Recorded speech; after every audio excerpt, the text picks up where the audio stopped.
కంప్యూటర్లో ఏదైనా డ్రైవ్ ఇతరులకు కనపడకుండా దాచిపెట్టాలంటే కనుక ఎలా చేయాలంటే ఇప్పుడు మనం ప్రాక్టికల్గా చూద్దాం.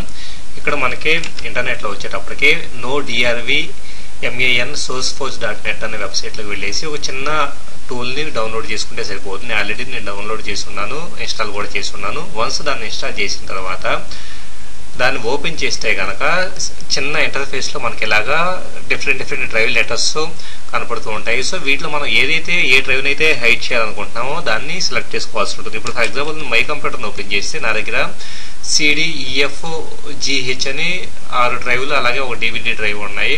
సో వీటిల్లో దేన్ని హైడ్ చేయాలంటే ఇప్పుడు నేను సెలెక్ట్ చేసుకుంటున్నాను. F అనే దాన్ని నేను హైడ్ చేయబోతూ ఉన్నాను. సో సింపుల్గా దాన్ని టిక్ పెట్టేసేసి సేవ్ చేంజెస్ అనే దాన్ని క్లిక్ చేస్తే కనుక ఆటోమేటిక్గా settings successfully saved, you need to log off or login again అని చెప్పేసి ఉంది. సో సిస్టమ్ అన్న రీస్టార్ట్ చేయాలి, లాగ్ ఆఫ్ అన్న చేయాలి. లేకపోతే కనుక ఇంకో టెక్నిక్ ఏంటంటే టాస్క్ మేనేజర్ని ఓపెన్ చేసి, ఇప్పుడు ఫర్ ఎగ్జాంపుల్ నేను టాస్క్ మేనేజర్ని ఓపెన్ చేస్తున్నాను. విండోస్ ఎక్స్ప్లోరర్ని మనం క్లోజ్ చేస్తే సరిపోతుంది.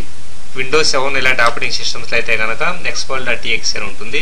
సో ఇక్కడ విండోస్ ఎక్స్ప్లోరర్ ఉంది కదా, రీస్టార్ట్ అనే దాన్ని మనం ప్రెస్ చేసామంటే కనుక ఆటోమేటిక్గా ఎక్స్ప్లోరర్ క్లోజ్ అయిపోతుంది. క్లోజ్ అయిపోయేసి మళ్ళీ ఓపెన్ అవుతుంది. ఇప్పుడు మనం మై కంప్యూటర్ని ఓపెన్ చేస్తే ఇంతకు ముందు దాకా ఉన్న F డ్రైవ్ అనేది ఇక్కడ కనపడట్లేదు, మీరు గమనించవచ్చు. ఒకవేళ F డ్రైవ్ని మళ్ళీ కావాలనుకుంటే మనం యాక్సెస్ చేసుకోవచ్చు. అది ఎలాగంటే మన అడ్రస్ బార్లో F: అని టైప్ చేస్తే ఇప్పుడు F: అని టైప్ చేస్తున్నాను. సో ఆటోమేటిక్గా F డ్రైవ్ అనేది వచ్చేసింది. జస్ట్ మనకి విండోస్ ఎక్స్ప్లోరర్లో ఐకాన్ అనేది కనపడకుండా మనం దీని ద్వారా హైడ్ చేసుకోవచ్చు.